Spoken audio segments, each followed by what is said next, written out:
Okay. Oh, wala na. Okay. Huwag ka nang salita. Okay, so, ngayong umaga, no, ito yung last Sunday of the month, no, of December and last Sunday of the year 2025. So, dadako na po tayo sa 2026 at ang pagdating kasi ng bagong taon, mostly po ang ginagawa po sa eskwelahan ay New Year resolution, no? Pero sa church, hindi New Year resolution ang dapat natin na magiging gagawin, kundi realization or resolution kung ano ang gagawin natin pagdating ng bagong taon. No? Pag sinabi kasing bagong taon o New Year, pag sa Tagalog bagong taon, ibig sabihin bago na ang taon. At nawa, hindi lang taon ang magbago, maging ang tao at ang mga Kristiyano magbago na. No? No? So yung taon, bawasan natin ng N, maging tao. Bagong tao na sa year 2026. Amen po ba? Amen. No?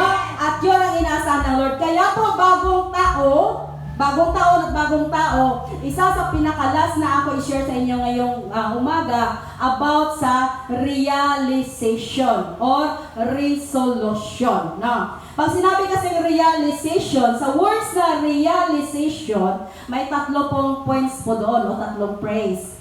Ang first po doon, simula po siya sa words na real or real or real. Diba? Ibig sabihin, totoo or makatotohanan. Diba ba?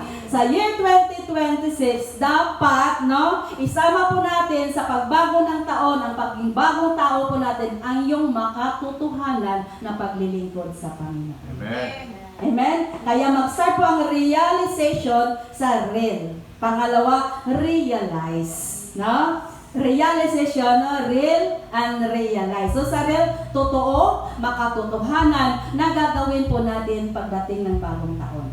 Amen? Pangalawa, realize. Ano ang ma-realize natin, no? Na hindi natin na-realize ngayon sa 2025, na na-realize po natin na dapat sa year 2026, siya po yung gagawin po natin. Yung sabi ko nga, yung totoo ha. Diba? Ano na-realize natin? Sabi natin, ay, noong 2025, ano lang ako, church goer, labas-pasok lang ng simbahan. At na-realize ko na parang wala nangyayari sa simbahan na ako sinisimbahan. Hindi kami lumalago, ang mga kasamahan ko pareho paghihapon, lalo na personal. Ilang taon ako sa Panginoon, hindi paghihapon ko natuto magbasa ng Bible. Hindi ko natutunan na i-memorize ang aking Bible. Hindi ko alam ibuklat ang Bible ko. Hello! Realization or realize ba natin nun? Na 3 years na ako, 4 years na ako, 5 years na ako Kristiyano, hindi pa ako marunong magbuklat na ako Bible. Tinodili! Totoo, di po ba? Amen. At sana ngayong 2026, pag sumakitan ko or pag yamanin ko na ako ay matuto na magbuklat, para pag sinabi ni Pastor na buklatin natin ang ating Bible sa page or sa books of ganito, ay alam ko na kung saan ko yun. Amen. Kasi familiar ko na ang aking Bible. Hello? Kasama ba sa goal nyo yun? Amen. No, isama po natin na matuto din tayo na basahin ang ating Bible every day.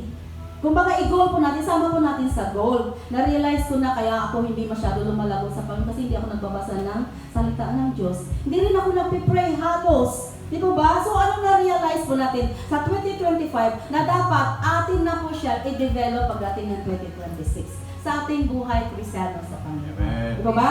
Ang realize means nararapat, kinakailangan, at dapat natin gawin. Ano yung nararapat ko gawin? Dapat mapunta po tayo sa sense of realization.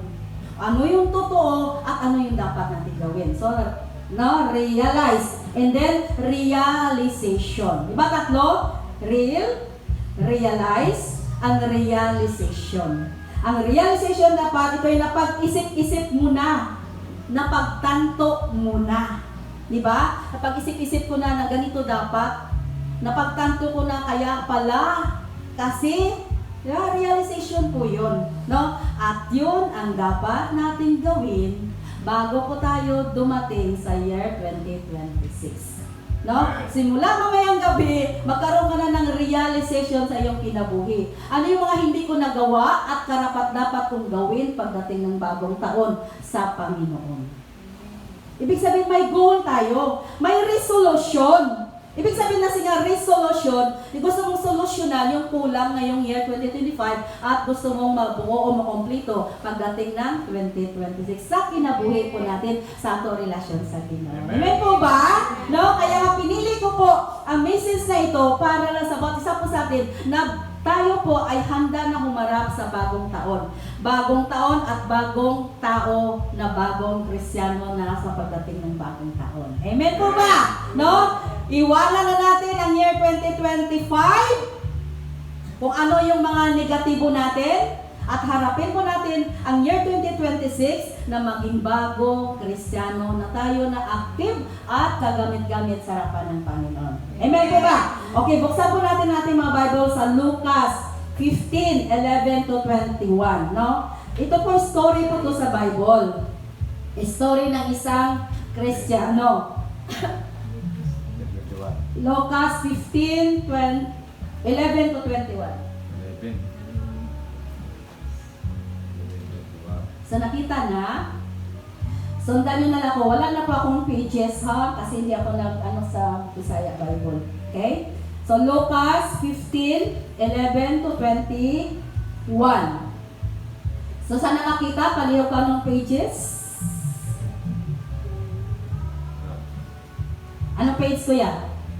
Page 95. Page 95 daw. Basahin niyo yung mga Bible. Okay? So sundan nyo lang. Basahin ko na lang sa Tagalog kasi mahaba po siya, no? From 11 to 21. Okay? So, sundan niyo po. Sa verse 11, sabi po dito, sinabi pa ni Jesus, may isang tao na may dalawang anak. Ito po, pasumbingay po ang tawag po dito, pasumbingay. Okay? Sinabi pa ni Jesus, may isang tao na may dalawang anak na lalaki. Sinabi ng bunso sa kanyang ama, Ama, ibigay na po ninyo sa akin ang mananahin ko. Kaya, binahagi niya sa dalawa ang kanyang ari-arian. 13. Hindi nagtagal, itinipon ng bunso ang lahat ng kanya, nagtungo sa malayong lupain at nilustay doon ang lahat niyang kayamanan sa paluging pamumuhay. 14. Nang maubos ang lahat, nagkaroon ng malubhang tagutom sa buong bansang iyon. Nadama niya ang mahigpit na pangailangan sa buhay. 15. Kaya namasukan siya sa isang mamamayan doon. Pinapunta siya sa bukid para mag-alaga ng mga baboy. 16. Nais niyang mabusog kahit ng mga bungang kahoy na kinakain ng mga baboy, ngunit walang magbigay sa kanya. 17. Nang mapag-isip-isip niya, nasasabi sa sarili, gaano karaming upahan ang aking ama na labis-labis ang pagkain, samantalang ako'y narito na mamamatay na ng gutom. 18. Babalik ako sa aking ama at sasabihin ko sa kanya, Ama, nagkasala po ako laban sa Diyos at sa inyo. 19. Hindi na po ako karapat-dapat tawagin ninyong anak, ibilang na lang ninyo akong isa sa inyong upahan. 20. Kaya tumindig siya at lumakad patungo sa kanyang ama. Ngunit malayo pa'y natanawan na siya ng kanyang ama at labis itong nahabag sa kanya. Patakbo niyang sinalubong ang kanyang anak, niyakap ito at hinagkan. So, nakuha niyo yung story, no? Ang story po dito, patungkol po sa dalawang anak, no? At ang panganay at saka bunso, kaya dalawa lang naman din sila, di po ba? So, maganda po itong story kasi patungkol po ito sa realization sa kinabuhi na malayo sa Diyos. Okay? Okay, so yung panganay, ang nagsabi sa ama, no? Ang ama po dito, ito po nag-stand sa Diyos, no? Siya yung Diyos, no? Yung ama, yung panganay, siya po yung nanatili sa kanyang ama. Siya yung nag-sacrifice, nagtrabaho sa mga trabaho sa kanyang ama, sa bukirin, lahat-lahat po. Ibig po sabihin, hindi niya iniwanan ng kanyang anak ang kanyang ama, bagkus naging supportive po siya sa kanyang ama. Hindi siya nagreklamo, hindi siya humingi kahit ano. Ang sa kanya, magpasaya lang ang kanyang ama sa kanyang kinabuhi. Di ba? Kasi dito po, makita po natin ang dalawang klaseng Kristiyano. Okay? Yung panganay, no? Yung panganay, ito po yung isang Kristiyano na nanatili sa kanyang ama. Gumawa ng lahat ng gawain para sa kanyang ama. Hindi siya humingi kahit ano mula sa kanyang ama. Hindi rin siya nagpapapansin o ipinakita sa kanyang ama na ako nang gumawa ng lahat, karapat-dapat ako. Hindi. Kumbaga, nagtiyaga siya na manatili sa tabi ng kanyang ama upang pamahalaan lahat ng mga ari-arian at mga businesses ng kanyang ama. So, ganun po siya ka-supportive at faithful sa kanyang ama. Ang anak naman, ang sabi ng anak, ibigay mo na sa akin lahat na aking mamanahin at ako nang bahala dito. Hello?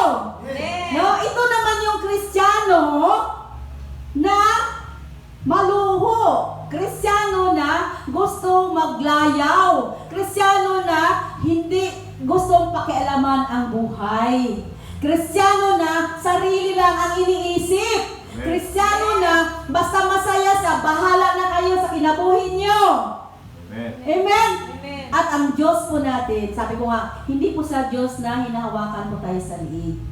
Ang Diyos po natin, Diyos na nagbibigay ng freedom para po sa atin. Hanggat po, sabi, pag tayo po ay nasa ating Diyos na, sinurrender na nato ito kinabuhi sa Panginoon, no? Hinahayaan na tayo ni Lord pumili kung sa anong landas ang ating pipiliin. Kasi nasumpungan na natin ang Diyos sa kinabuhi ko natin. Amen. No? Itong dalawa na ito, lumaki na sila sa poder ng kanilang amahan. At mayaman ang kanilang ama, mayaman ang ating Diyos. Amen po ba? Amen. Pero yung anak hindi sa masaya na under sa kanyang ama. Gusto niya mo na masubukan ang kinabuhi sa gawas. Sabi niya, bigay mo na sa akin ang aking mamanahin at ako na bahala doon. Nasa tamang edad na ako. 21 na ka. Oy, tamang edad na. Nasa tamang edad na ako, kaya ko na i-manage ang ako mga ari-arian. Ganon kasi minsan pagdating sa Kristiyano, yung natuto lang ng konti, nagmamayabang na. Garbo na. Naggarbo na. Tumaas ang sungay. Kaya ayaw na makinig. Pag sinaway, hindi na masaway. Para sa kanya, alam niya na lahat. Marunong pa sa sayo. Hello? Amen. No? So ngayon, ang Diyos naman natin, mapagbigay na Diyos. Kasi sabi ng Lord, pag hindi mo maranasan, hindi mo matutunan ang tama at mali. Diba? So binigay nga sa kanya. Excited na, tinipon niya kagad lahat ng kanyang kayamanan. Diba? Tapos nagpalayo-layo muna siya doon. Ibig sabihin, nag-distance siya ngayon sa Ama. No? Kay John, may siya talagang, meron mga sinasandalan, kaya ko kung wala kayo. Kaya ko kung wala ang Diyos. Amen? So lumayo-layo siya. Ngayon, akala niya ganun ang kasarap ang buhay. Sa simula lang masarap ang buhay, kapatid. Amen. Amen. Pag wala ang Ginoo. Ngunit iparealize din ng Diyos sa'yo na kailangan mo talaga ang Diyos. Hanggang sa naubos niya na ngayon, lustay. Pag sinabi kasing na lustay, gumagawa ko siya na hindi kasama ang Lord. At dahil hindi kasama ang Lord, wala pong karunungan doon. Walang favor po doon. Tandaan mga kapatid ang buhay na wala ang Diyos or hiwalay sa plano ng Diyos, kahit ano pa kasagana sa simula, mag-i-end ka po ng kawalan. Kasi, di ba, gumagawa ka na hindi kasama ang Diyos, no? Ginagawa mo yan lahat na hindi sang-ayon ang Diyos. Okay? So, in short, ano nangyari sa kanya? Nagkaroon ng kahirapan sa lugar na yon. Nawala na sa matakbuhan, naubos na kanyang kayamanan. Wala sa napunta kahit ano. Dahil minutas naman. Siguro, sugal dito, babae doon. Ganon, di ba? Inom dito. Lahat-lahat na. Kumbaga, wala siyang naisip na pupwedeng hahaba yung kanyang kayamanan. Hindi siya nag-impok, hindi siya nag-business, whatever. Basta nag-lustay lang talaga siya. No? At in short, no, nagkaroon siya ng kahirapan na wala na siyang magawa kundi mag-apply ng trabaho. Maghanap na siya ng trabaho kung saan siya, pwede mag-apply, pwede magtrabaho diha. O, ganun. So, ngayon, nakahanap siya ng trabaho. Anong trabaho niya? Anong trabaho niya? Nabasa natin, di ba? Anong trabaho niya? Okay. Nag-alaga po siya ng baboy. Nagtrabaho po siya, taga-alaga ng baboy. Sa dami pa namang trabaho ng applyan, galing ka sa mayamang pamilya. Tapos trabaho lang pala, baboy lang pala ang pag-alaga ang kaya mong gawin. No, pinakamababang trabaho, magbahog sa baboy. Sa bukid pa gadyo, hindi pa dito sa mga sa mga city-city, sa bukid pa talaga. Sa bukid na kung saan malayo sa mga katauhan. Na wala sa pwedeng takbuhan. Pero yung bukid na yon, mga kapatid, sigurado wala ding mga prutas. Kasi wala ka sa makain eh. Kahit sa mga bunga lang sana ng prutas, wala din. Siguro yung kabakawan na, kaya wala namang kaon sa kabakawan. Parang ganun, doon yung babuyan sa gitna ng kabakawan. No? Tapos nung nakaramdam na siya ng gutom, gusto niya kumain kahit ano, walang nabibigay sa kanya. Subukan niya kainin ng pagkain ng baboy, hindi rin papasok sa tiyan niya. At doon nag-start ang realization. Na-realize niya na yun. Sa aking ama, sabi niya doon, kahit ang kanyang mga katulong, sabi niya, sobra-sobra ang kanilang mga pagkain. Hindi nila naranasan ang ganitong buhay ng gaya ng buhay ko. Mahirap na ang trabaho ko, wala pa akong makain. Ngayon, sabi niya, babalik ako sa aking ama at magmakaawa. Ama, tanggapin mo ako sa iyong ubasan bilang trabahador, hindi bilang anak. Mga kapatid, hanggat hindi natin nalalaman ang ating mga pagkakamali, hanggat hindi natin nakikita ang ating kawalan sa harapan ng Diyos, never po tayong mag-surrender ng ating kinabuhi sa Diyos. Amen. Kaya dapat dumating muna sa atin ang realization na ma-realize po natin na pag wala ang Ginoo, wala po tayo. Pag hindi kasama ang Ginoo sa atong mga plano, walang mapupuntahan, patutunguhan ng maganda ang ating mga plano. Hello? Diba? Dapat anuman ang ating mga plano, ang mga hakbangin natin sa ating mga buhay, kasama ang Diyos. Amen po ba? Amen. No? Simple lang ang story, pero malaking impact sa ating mga buhay, mga Kristiyano. Amen po ba? Na kung saan, no, sabi niya doon, babalik ako, na-realize niya na pag malayo pala sa aking ama, gutom ang abutin ko. Pag malayo pala ako sa aking ama, hirap ang aking aanihin.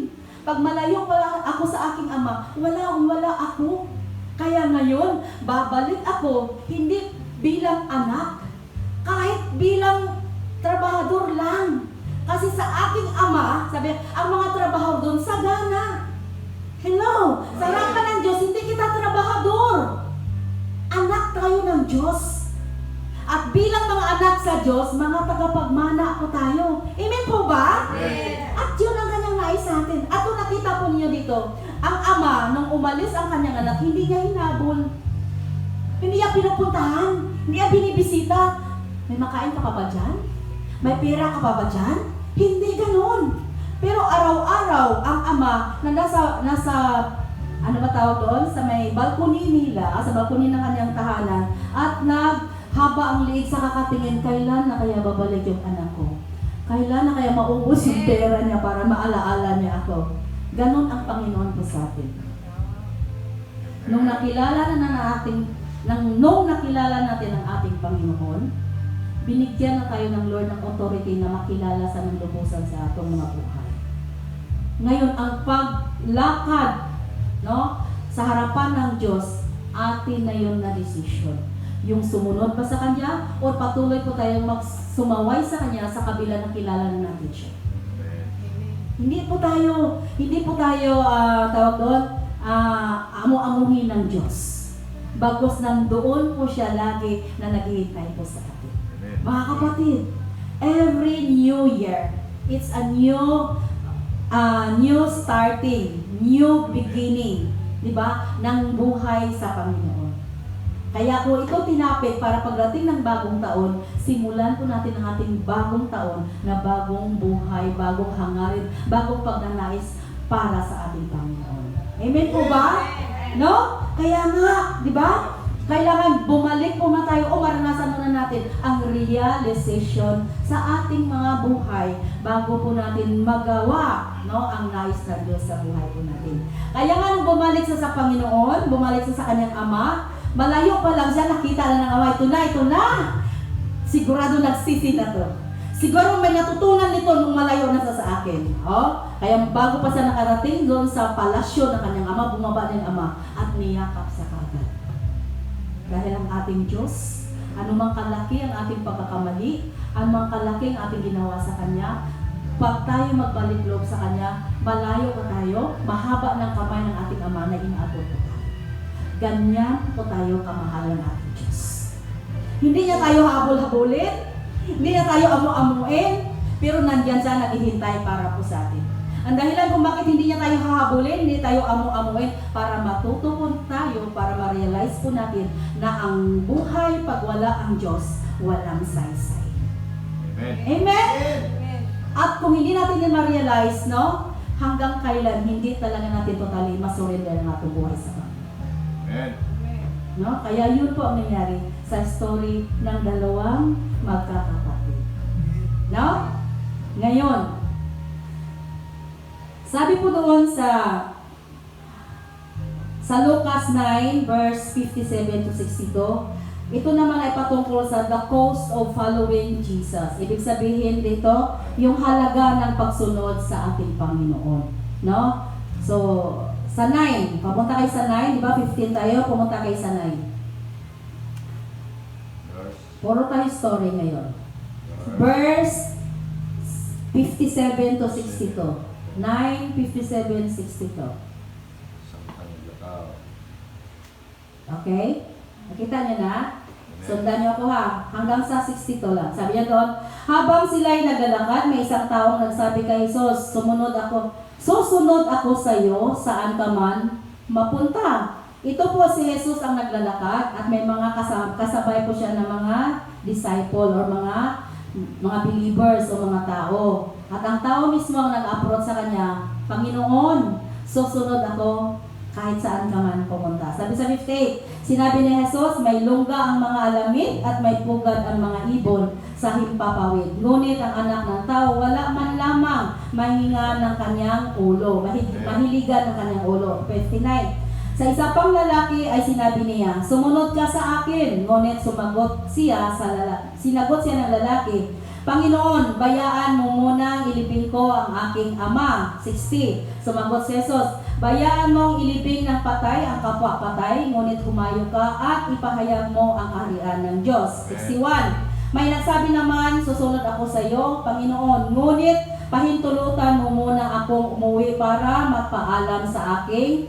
sambahayan. 62. Sumagot si Jesus, ang sinumang nag-araro at lumilingon sa likod ay hindi karapat-dapat maglingkod sa kaharian ng Diyos. No? So makita po natin dito ang tatlong mga kadahilanan ng gusto sumunod sa Panginoon. Silang tatlo gusto sumunod sa Panginoon, pero hindi sila maubusan ng reason. Sa palagay nyo kaya, totally ba sila surrender sa Panginoon? Hindi, kasi marami silang reason. So, relate ba tayo dyan? Ibig po sabihin, ganon din po tayo ba? Hindi. No? Hindi ba? Okay, sabi nun sa una, yung una po, siya mismo, ang sabi sa Panginoon, nakiusap, Lord, saan ka man napunta? Sasama ako sa iyo. Sabi nun, uy, kaganda pakinggan, no? Sa mga tao, madali lang talaga mag-promise. Diba? Lord, mahal na mahal kita. Kaya ano man ipagawa mo sa akin, gawin ko. Ano man mangyayari, magpatuloy ako sa iyo. Mga kapatid, yung sabi natin na New Year resolution, ganito gawin ko, ganito gawin ko. Wala pa gani na isang buwan, nawaya na yung resolution. Revolution na lang tira. Ibig po sabihin, nag-ansa na? Nabahala na ka mo diha. Lalo na kung hindi ko nakasundo yung mga tao sa loob ng simbahan. Mga kapatid, ang paglilingkod sa Panginoon, hindi naka-base kung sino makasama sa simbahan. Tandaan nyo yan. Amen. Hindi naka-base kung sino ang leader sa simbahan. Hello? Amen. Ang paglingkod sa Panginoon, ang pagsunod sa Panginoon, ang pagsunod sa Panginoon, no, naayon po sa ating bukal na puso sa pagsusunod o pag-serve sa ating Panginoon. Hindi sa kung sino-sino ang mga tao o mga kasama natin sa loob ng simbahan. Amen? Na hindi silang dahilan kung bakit tayo ay naglingkod sa Panginoon, kung bakit po tayo ay nag-serve sa ating Panginoon. Hello? Diba? Kundi dahil sa isa po tayo sa tinawag ng Panginoon upang maging servant niya, maging anak niya, maging tagasunod niya. Hindi tagasunod ng mga tao sa kapaligiran po natin. Amen? Madali mangako sa Panginoon. Pero pag ikaw nangako sa Panginoon, hanapan ka ng Lord ng proof na willing ka talaga para sa Kanya. Madali magsabi, Lord, mahal kita, susunod ako sa iyo. Pero, Lord, saka na lang kasi ito si ganito, di ko talaga siya gusto. Pag umalis na ng simbahan, saka na ako masunod sa iyo. Hello? So siya pala, hindi si Lord. Amen po ba? Amen. No, kaya nga sabi ni Lord, may lungga ang mga alamid at may pugad ang mga ibon sa himpapawid. Ngunit ang anak ng tao wala man lamang mahiligan ng kanyang ulo. Ibig po sabihin doon, walang makahingahan si Lord sa ating mga puso. Kasi ang ating mga puso ay salawahan. Hindi tayo totally na si Lord ang pinakasentro ng ating mga buhay. Amen po ba? Kaya sabi nga ni Lord, hindi ko natandaan niyo po yung message natin sa prayer meeting, yung patungkol sa mainit, malamig, at saka maligamgam. Di po ba? No? Ang gusto ni Lord, kung mainit ka, kung malamig ka, huwag yung maligamgam. Maganda ka ngayon, bukas di naman. Diba? Okay ka ngayon, bukas di ka okay. O hindi lang bukas, minuto lang. Magandang usapan natin, mamaya, nagsimangot na ka. Uy, malis mo siya na nakasimangot. Ay, hindi to. Ano kayong dahilan bakit siya nakasimangot? And then, hindi na magsimba. Ay, nagsimangot na. Nakarinig lang na hindi maganda sa tenga. Yun ang sabi ni Lord, di ba? Buti pa mga ibon, may pugad. Pero ako na Diyos, hindi ko alam kung saan ko ilagay ang sarili ko sa mga anak ko. Amen. Kasi hindi sila seryoso sa kanilang paglilingkod sa akin. Amen? Kaya ngayon mga kapatid, matuto na tayo. I-realize na natin natin mga buhay sa harapan sa Ginoo. Amen? Sabi pa doon sa 59, sa isa pang lalaki sinabi niya, sumunod ka sa akin. Ngunit sinagot siya ng lalaki, Panginoon, bayaan mo muna akong iliping ang aking ama o aking namatay. Ibig po sabihin po doon, masyado siyang concern sa kanyang kapaligiran. Hindi sa concern sa Diyos na kanyang pinaglilingkuran. Diba? Mas pinahalagahan niya po yun yung mga bagay-bagay sa kapaligiran. Amen po ba? Anong sasabihin ni ganito? Anong sasabihin ni ganito? No? Kaya sabi ni Lord, ayaw mo ang patay, maglibing ng kapapatay. Ayaw mo silang wala sa Panginoon, magsama-sama. Pero ikaw na sa Panginoon, siguraduhin mo, manatili ka. Amen. Amen, manatili ka sa Panginoon. Ayaw mo silang wala sa Panginoon na magsama-sama sila. Dahil pag sila ay nakakilala sa Panginoon, pag sila ay nasa Panginoon na, maghiwalay din yan sila doon sa kanila. Amen. At tayo, dahil tinawag na tayo ng Panginoon, at dahil sa Panginoon na po tayo, i-separate na rin natin ang ating mga gawa sa kanila. Hindi na ibig sabihin na hindi na tayo pwedeng makisalamuha sa kanila. Pwede tayo makisalamuha sila, pero hindi ka dapat makisang-ayon sa kanila. I-separate mo na ang iyong kinabuhay, ang inyong buhay mula sa kanila. Ay, simba ko ngayon. Sila ayaw nila magsimba kasi hindi nila kilala ang Diyos. Pero tayo, kilala natin ang Diyos, kaya pag natin ang simba, unahin natin ang Diyos. Amen. Amen po ba? At yun ang nais ng Lord. Kaya sabi ni Lord, kaya mo sila maglibing ang patay sa kapwa patay. Amen. Ang mga hindi mananampalataya sa kanilang kapwa hindi mananampalataya. Pero dahil tayo mananampalataya, si Lord ang priority natin. Amen. Pangatlo po dito, sabi niya doon, susunod ako sa iyo Lord, pero hayaan mo muna. Sabi niya doon, susunod ako, Panginoon, ngunit pahintulutan mo muna ako umuwi para magpaalam sa aking mga mahal sa buhay. Pamilya! Amen. Ang pamilya naman din. Yung sabi mo kanina, Kuya Kuteng, na pagbuo ng pamilya, saka magsimba. No! Huwag natin hintayin yun! Dahil pag may isa naman ang palata, susunod ang pamilya po doon. Amen. Pero kung ikaw ang hintayin mo yung pamilya bago kayo sumunod sa Panginoon, hindi darating yun! Hindi talaga darating yun. Kasi mas nauna sila sa ang Panginoon. Amen? Sabi ng Lord, sabi niya, ang sino man nag-araro na lumilingon sa likod ay hindi karapat-dapat maglingkod sa akin, Amen. no, sa kaharian ng Diyos. Di po ba? Ibig po sabihin po doon, pag natayo na sa harapan na natin ang Panginoon, magpatuloy tayo kapatid. Huwag na tayo maglingon-lingon. Di ba? Dahil si Lord mismo ang kikilos para sa family po natin. No? Siya ang kikilos kung ano man mga concern natin. Sabi nga, kung sino ang mahal natin sa ating mga buhay, mahal din ni Lord po yon. Dahil mahal tayo ni Lord. Hello? Di ba ba? At dahil mahal po natin sila, hindi hayaan ni Lord na mamapahamak sila alang-alang sa atin. Pero dapat, unahin muna natin si Lord at si Lord na bahala sa kanila. Amen. Dahil maraming magagawa si Lord na hindi natin magagawa. Tanda natin mga kapatid. Maging sa pag-increase ng kanilang pananampalataya, pagtama ng kanilang pananampalataya, hindi po natin lahat magawa yan. Si Lord lang makakagawa niyan. Kahit ng kanilang kaligtasan, kahit ng kanilang kagalingan, sakit karamdaman, hindi natin lahat magagawa yan. Si Lord lang makakagawa niyan. Pero ang sa atin, unahin natin si Lord at anumang concern natin, gagawin ni Lord para po sa atin. Amen? Amen. No? Kaya, sabi niya doon, sino man nagmamahal sa kanyang pamilya na higit sa akin, hindi karapat-dapat sa akin. Amen. Pero pag inuna natin ang ating Panginoon, kahit ang ating pamilya ayaw pang sumama, darating ang panahon. Diba? Ano dahin? Sasama na ang ating pamilya. Dahil nakita ni Lord kung paano kayo ka-faithful na masakit man iwanan sila sa ating mga tahanan. Diba? Nanay? Di ba ba? Kahit man, ayaw pa ni Kuya Willie. Pero matino sa Sunday. No? Susunod at susunod din yun. Yung pagkadabisita ko doon, ngiti-ngiti lang sa akin. Pag sabi ko, Kuya, alam niyo na yun. No? Balang araw, sabi niya, para hindi na ako ni pastora lagi turo-turo, susunod na nga ako. Kung simba na nga ako. Pag sa ngiti pa lang ni pastora, hi Kuya, si ate, susunod.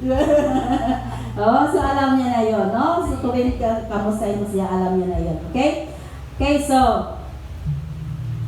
kaya nga mga kapatid, no, sa ating paglilingkod sa Panginoon, sabi nga doon sa Matthew 5:37, sabi sa paglilingkod sa Panginoon, dapat tayo po ay honest, no, humble, or mapagkatiwalaan, napakumbaba sa harapan ng Panginoon at mapagkatiwalaan. Ibig sabihin doon, pag sabi kasing honest, ibig po sabihin, pag sinabi natin, ginagawa po natin. Amen po ba? Sabi doon sa Matthew 5:37, if you say yes, must be yes. If you say no, must be no. Pag sinabi mong oo, oo. Pag sinabi mong hindi, hindi. Hindi na babago-bago. Nag-oo ka ngayon. Was wala naman pala. Di ba, Kakuting? Amen. Oo, sabi ni Kakuting man, Pasturo, pupunta kami sa niyo, Christmas sa inyo. Nagluto pa kasduga ko, dagan pa ko niluto. Hindi naman pumunta. Oo, di ba? Kaya yun, nasunod, di na ako maniwala. Amen. Pag sinabi po na, lusok lang ka mo kapag pumunta ka mo, hindi na ako promise. No? Kahit, di ba, pag once na sinabi natin, dapat gawin po natin. Amen po ba? Amen. No? Kasi ang walang anak ang Diyos na nagbibiro, nagsisinungaling. Amen? Sabi niya, kung oo, oo, kung hindi, hindi. Kaya dapat tayo po ay honest sa atong mga sinasabi, di ba? At saka mapagkatiwalaan po tayo at committed po tayo. Pag sinabing committed, pag pinagkatiwala sa isang bagay na yan, maging responsible ka. Kasi ikaw mo nang-aasahan, kaya pinagkatiwala naman sa iyo. Amen? So dapat isa yun sa magiging goal natin, ma-realize po natin na pagdating ng 2026, anuman binibitawan natin na words, gagawin po natin. Anuman kinocommit natin, gagawin din natin. Amen po ba? Para na tayo hindi mapulaan na mga anak ng Diyos, sinungaling, mga anak ng Diyos, hindi mapagkatiwalaan, mga anak ng Diyos, sabi doon, hindi maaasahan. Amen? No, dapat masama yung pagkatiwalaan po tayo. No? Sa Colossus 2 verse 6-7, mamuhay na kasama ang Diyos. No? Colossus 2, 6-7. Okay, na overtime tayo ngayon. Okay, Colossus 2, 6-7.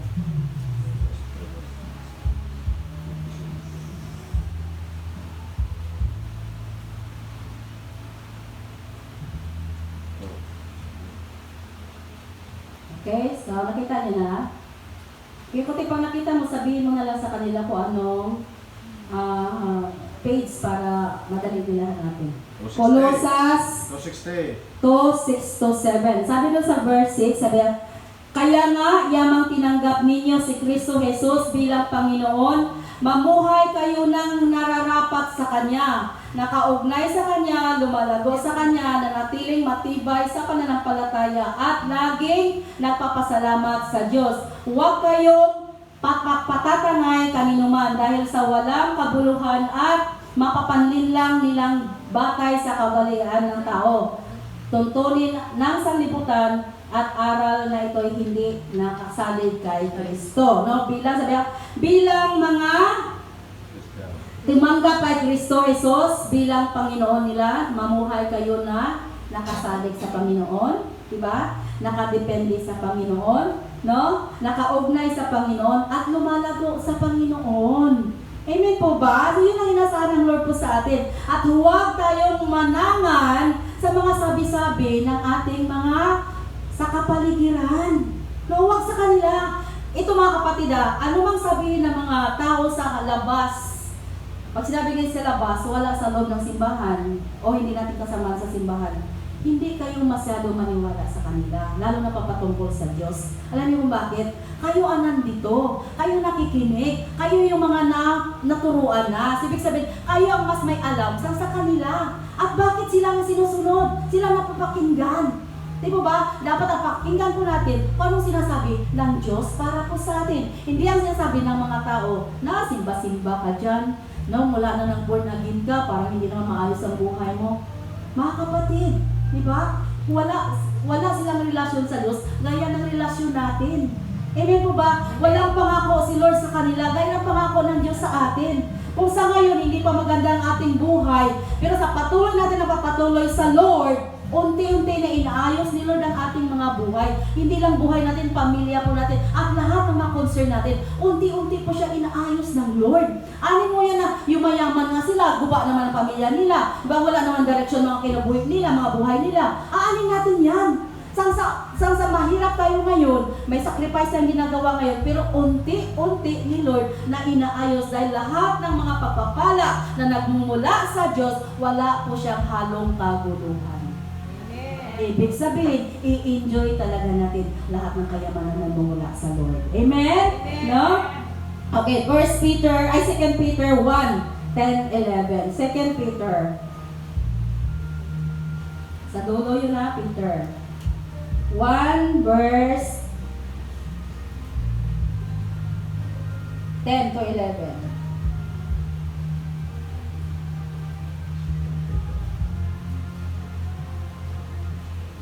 Kita niyo na? Sabi ko, kaya nga, kapatid. Anong page ko ya? Peter 1. 2 Peter, chapter 1, verse 10 to 11. Sabi ko, kaya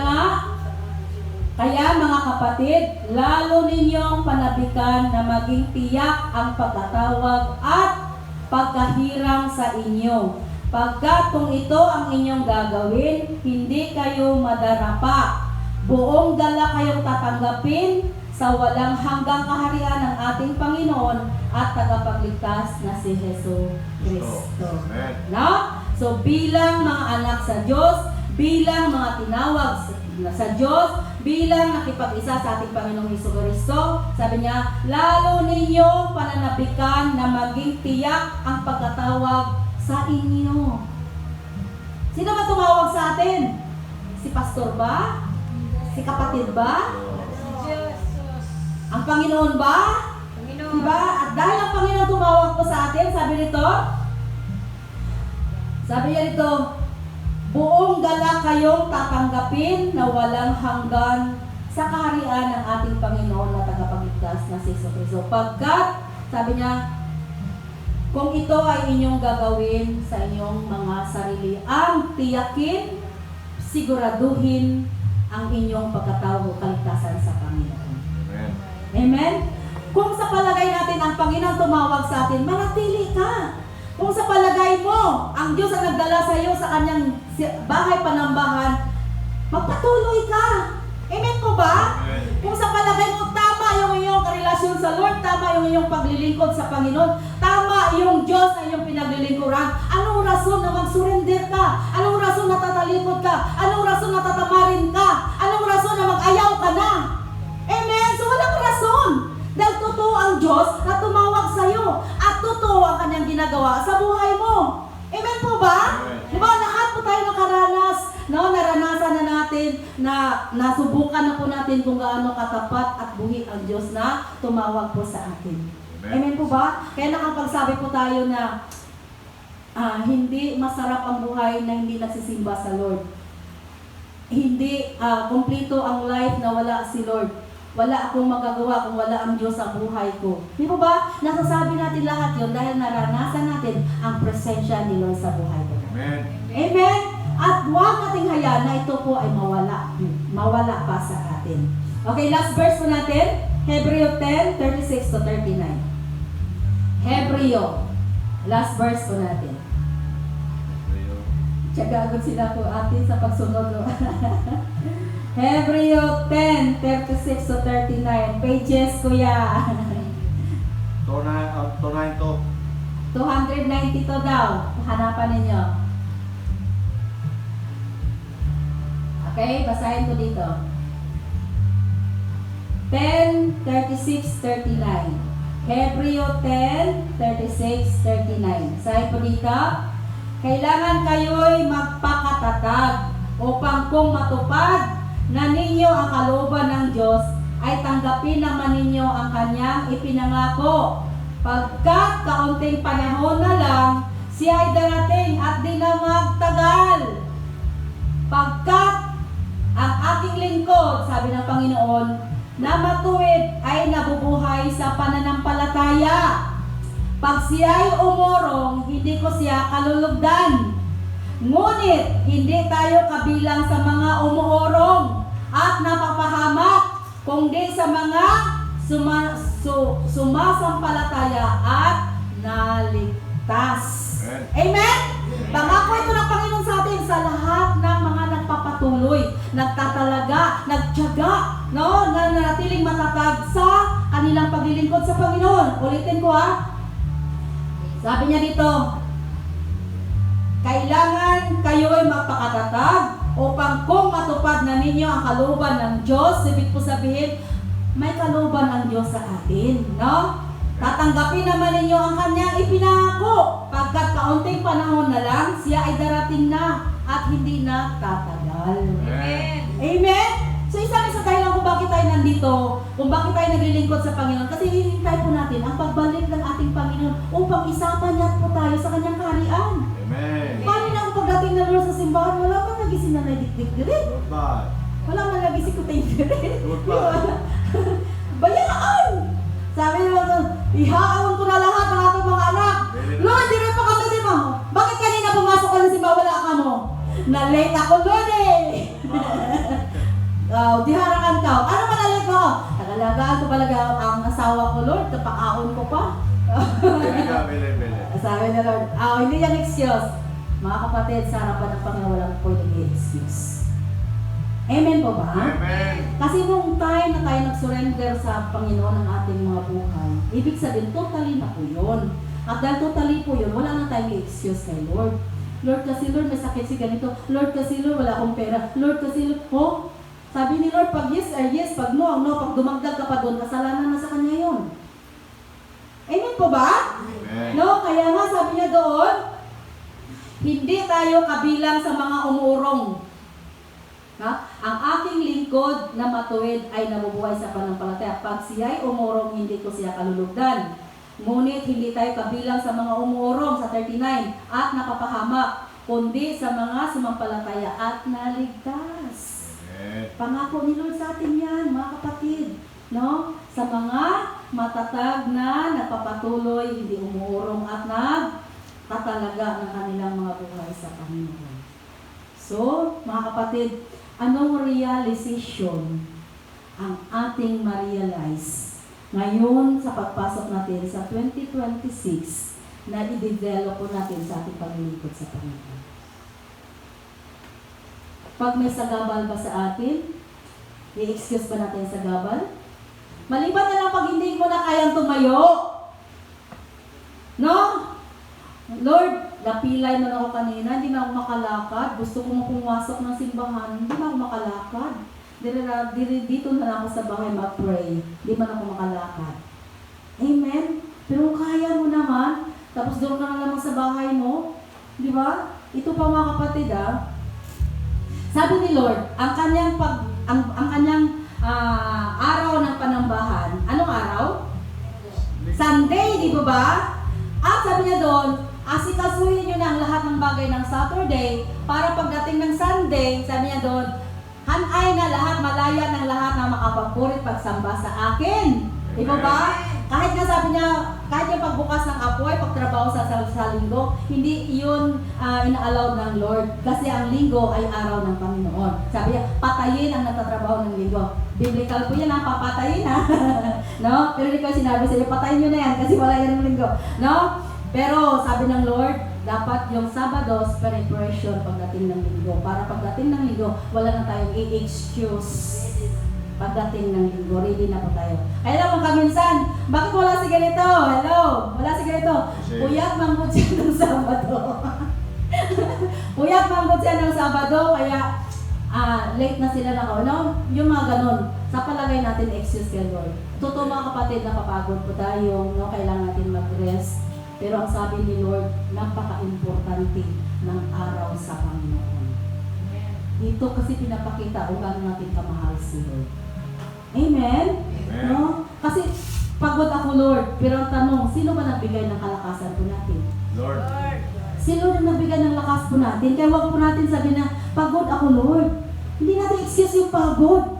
Ibig sabihin, hinugot mo na ni Lord yung kanyang lakas sa atin, kaya pagod ka bang karon? No?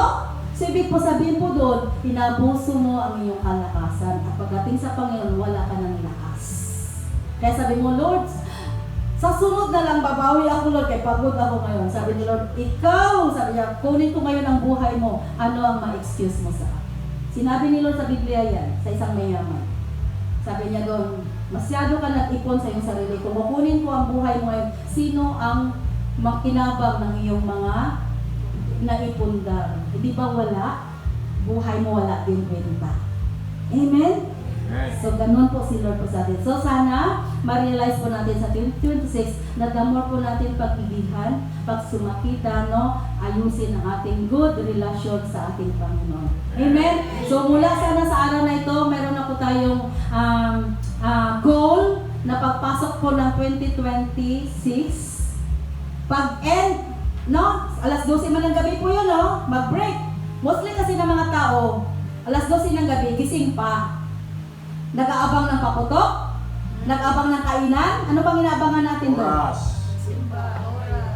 Yung oras. No? Abangan natin yung oras. At pagdating ng 2026, so pagpasok mismo nung 1 o'clock, di ba? 1 o'clock man yun, no? Magdalikyat or sandali mga kapatid, mag-pause mo na kayo at mag-pray sa Panginoon. Amen. Lord, salamat sa 2026 at nawa, Panginoon God, Lord, ano man yung aking goal, tabangan mo ako, samahan mo ko, Lord, na magawa ko ito. Ayon sa awa mo at grasya na samahan mo ko na sa ayon o maisagawa ko lahat ko ito. No? Humingi po tayo ng tabang or biyaya sa Panginoon na magawa po natin ano mo yung goal po natin. Kaya napakaganda, mayroon po tayong goal na gagawin sa 2026. Kaya nga, kung ano po yung ating magiging realization na na-realize po natin na kulang ngayong 2025, ngunit po pwede po siyang punuan pagdating ng 2026 ng Panginoon sa ating relasyon sa Kanya. Amen? Maging papagamit sa Panginoon, mga kapatid. Napakasarap, no? Napakasaya ng Panginoon ng kanyang mga anak. Hindi hadlang ang edad, hindi hadlang ang kabisihan, hindi hadlang ang mga sitwasyon na magpagamit sa Panginoon. Kasi lahat po yun, si Lord ang gagawa ng way upang maging malaya ka na magamit ng Panginoon. Amen? Tumayo po tayo lahat. Kuya.